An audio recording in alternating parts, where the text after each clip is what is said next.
नमस्कार मित्रांनो, मी बापू बिडगर आणि मराठी दरबार या आपल्या युट्यूब चॅनलमध्ये आपले मनापासून स्वागत आहे.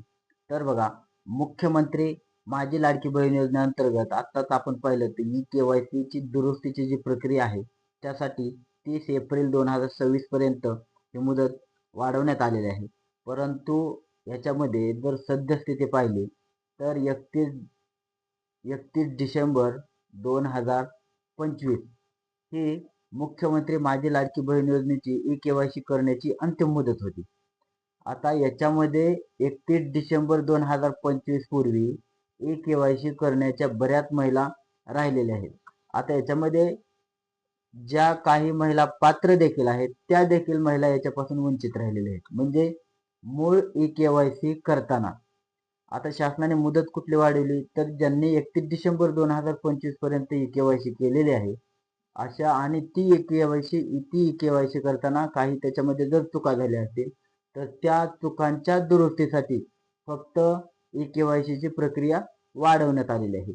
बऱ्याच महिलांचा असा गैरसमज होतो की आमची KYC प्रक्रिया पूर्ण होत नाही, परंतु बऱ्याच महिलांना हे देखील माहिती नाही की नवीन KYC ची प्रक्रिया शासनाने पूर्णपणे बंद केलेली आहे. फक्त दुरुस्तीची प्रक्रिया चालू आहे. त्याच्यामुळे ज्या महिलांनी 31 डिसेंबर 2025 पर्यंत KYC पूर्ण केलेले असेल अशाच महिलांना दुरुस्ती करण्याचा 30 एप्रिल पर्यंत अधिकार आहे. आता याच्यामध्ये ज्या महिलांनी 31 डिसेंबर 2025 पूर्वी KYC केले नसेल तर अशा महिलांचा हप्ता पूर्णपणे बंद झालेला आहे.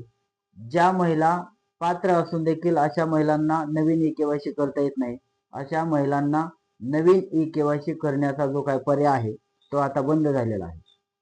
आता याच्याविषयी वाढ होईल का तर ते अजून सांगता येणार नाही, कारण शासनाने हे देखील सांगितलेलं आहे यापूर्वी की दरवर्षी याची KYC प्रक्रिया चालू राहणार आहे. परंतु याच्यामध्ये नवीन KYC करणं चालू राहील की नाही हे सांगता येत नाही, कारण शासन असंही करू शकतं आता ज्यांना दुरुस्तीचा पर्याय आहे, ज्यांनी 31 डिसेंबर 2025 पूर्वी KYC ची प्रक्रिया पूर्ण केलेली आहे अशाच महिला दरवर्षी KYC करण्यासाठी पात्र देखील राहू शकतात.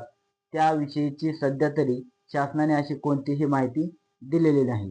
त्याच्यामुळे महिलांमध्ये एक प्रकारचा संभ्रम आहे की आम्ही पात्र असून देखील आता शासनाचं हे देखील एक धोरण म्हणजे महिलांचा आक्षेप आहे की जर तुम्ही KYC ची दुरुस्तीची प्रक्रिया वाढवत असाल तर नवीन KYC ची एक वेळेस म्हणजे जर मुदत वाढवली तर ज्या महिलांनी 31 डिसेंबर 2025 पूर्वी KYC केले नसेल तर अशा महिलांना एक प्रकारे पर्याय उपलब्ध होईल आणि ज्या महिला याच्यातून पात्र असताना देखील वगळल्या होत्या अशा महिलांना एक प्रकारे कुठेतरी न्याय दिला जाईल.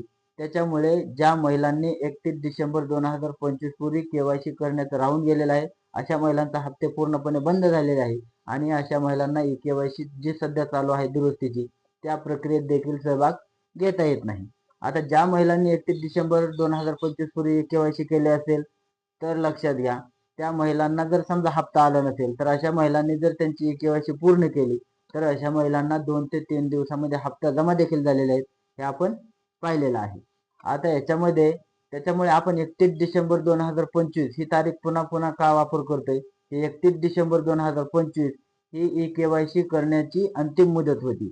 आता 30 एप्रिल 2026 ही KYC दुरुस्तीची प्रक्रिया वाढवलेली आहे.